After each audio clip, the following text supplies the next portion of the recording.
Alvorada Celestial, reflexão de hoje do livro Pão Nosso, do Chico Xavier, pelo Espírito de Emmanuel, capítulo 12. Pensaste nisso. Sabendo que brevemente hei de deixar este meu tabernáculo, segundo o que também nosso Senhor Jesus Cristo há de mo tem revelado. 2 Pedro 1,14.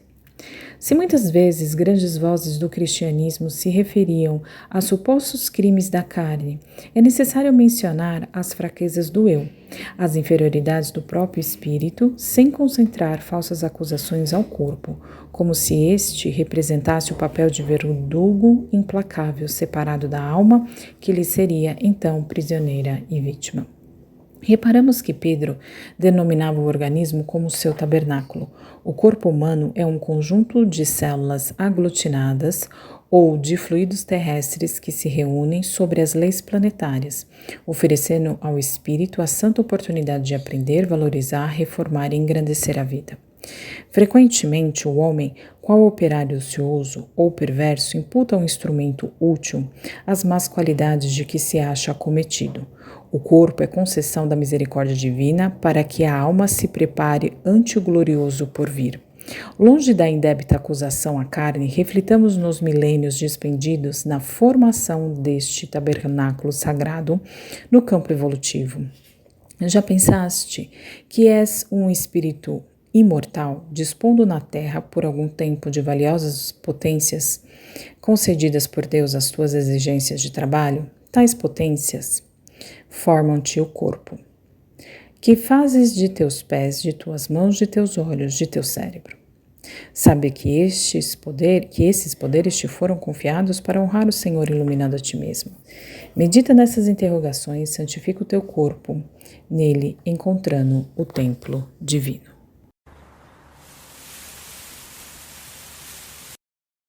Que possamos hoje refletir nas informações que muitas vezes nós falamos para nós mesmos. As inferioridades da nossa alma, elas não estão intrinsecamente ligadas, elas não estão conectadas ao nosso corpo. Uma verdade é que o nosso corpo físico, ele tem limitações e ele tem necessidades. E que devido à conexão com o nosso espírito, que muitas vezes já chega sobrecarregado de informações e de coisas que precisam ser melhoradas, isso acaba se misturando. E nós usamos um ditado, a carne é fraca. Na verdade, o nosso espírito tem débitos, o nosso espírito tem limitações. O que nós trazemos hoje aqui como reflexão é para que nós abençoemos o nosso corpo, que a gente agradeça à espiritualidade maior pela oportunidade de encarnar e de ter um corpo, um veículo que nós possamos trabalhar os nossos sentidos, que nós possamos identificar através da audição, da visão, do olfato, do paladar, dos sentidos, das sensações, do toque, do respirar, as necessidades da nossa alma, do nosso próximo, do ambiente onde a gente está, que nós possamos verdadeiramente compartilhar com o meio a vida, a iluminação que chegou até nós, a oportunidade de corrigir. É uma forma de nós identificarmos aquilo que nós precisamos corrigir nesta alma. Então, o corpo, ele é um veículo. E como ele está conectado com a nossa alma, tudo que acontece com ele interfere no nosso espírito.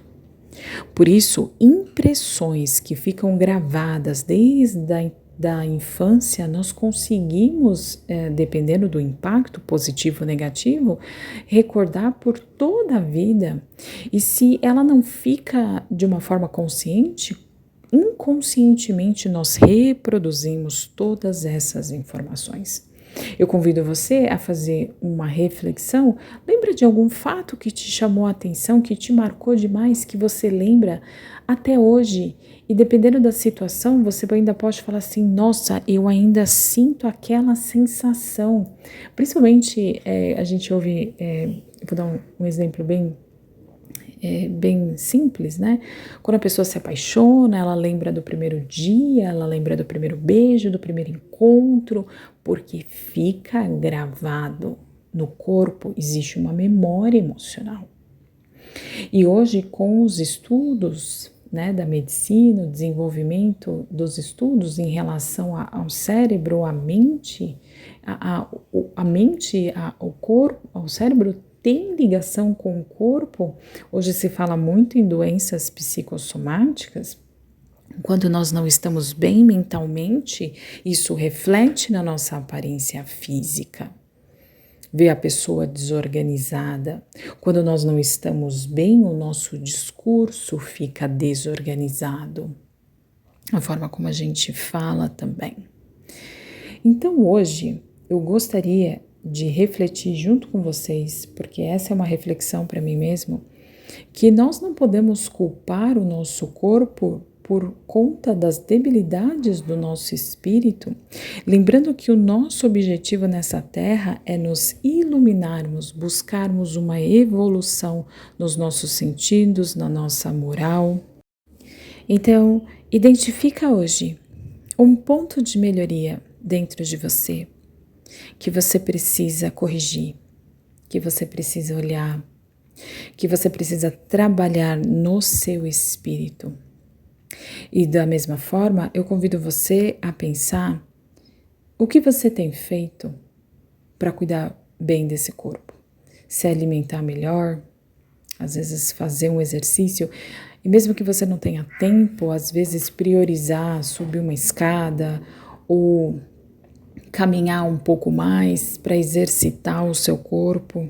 É uma forma de você falar para o corpo que você está cuidando dele. Então, pequenas atitudes podem trazer grandes transformações. Guardem bem isso. E as debilidades da alma não devem ser imputadas ao corpo. Se você tem algum padrão dentro de você, moral, tem algum pensamento que você sabe que não é certo, tem algum desejo que não é certo, trabalhe dentro de você para curar essas debilidades. Essas informações você não precisa se expor, você não precisa sair falando para as pessoas. Não busque validação para suas dores. No seu silêncio, você se corrige no seu silêncio, porque só você se conhece e às vezes a pessoa do lado de fora, ela não vai entender verdadeiramente as suas circunstâncias, mas você aí vai. Então que hoje você possa ter melhores condições de cuidar da sua mente, do seu corpo e da sua alma. Reflita nessa mensagem e agradeça ao corpo que você tem, sendo ele perfeito ou não. Até porque um padrão de perfeição é muito do mundo físico. Mas se hoje você tem alguma debilidade no seu corpo, olhe para a sua consciência, veja como você contribuiu para chegar nessa situação. Eu espero ter te ajudado. Muito obrigada.